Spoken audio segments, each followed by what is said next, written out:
नमस्कार, मी अजिंक्य भातंब्रेकर. तुम्ही पाहताय न्यूज 18 लोकमत. 36 जिल्ह्यांच्या बातम्यांना सुरुवात करण्याआधी पाहूयात आताच्या महत्त्वाच्या बातम्या.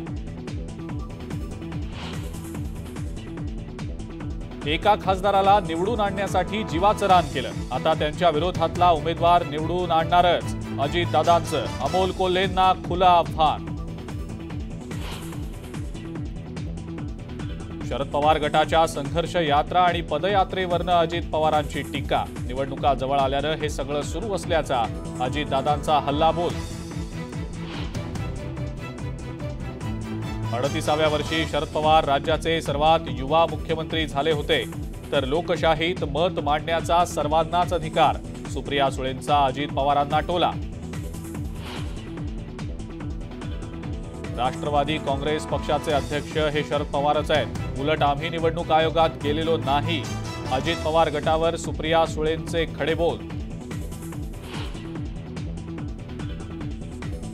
कॅबिनेटमध्ये सध्या गँगवॉर सुरू. कॅबिनेटमध्ये भुजबळांचं कुणीही ऐकत नाही म्हणून त्यांना बाहेर येऊन बोलावं लागतं, हे दुर्दैव. सुप्रिया सुळेंचा खोचक टोला. वंचित आघाडी 48 जागा लढवणार. प्रकाश आंबेडकर यांचा पुनरुच्चार. महाविकास आघाडीच्या अडचणी वाढण्याची शक्यता. उद्धव ठाकरे गटातले आमदार राजन साळवी यांचा पुतण्या दुर्गेश साळवी याला एसीबीची नोटीस. चौकशीसाठी दोघांनाही हजर राहण्याचे आदेश.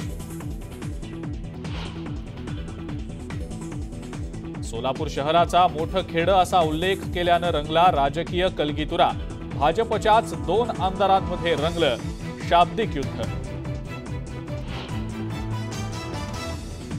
यंदाच्या वर्षी पाण्याची स्थिती गंभीर. पाणी पिण्यासाठी राखीव ठेवण्याच्या संबंधितांना सूचना. पुण्यातल्या पाण्याच्या आढावा बैठकीनंतर अजित पवारांची प्रतिक्रिया.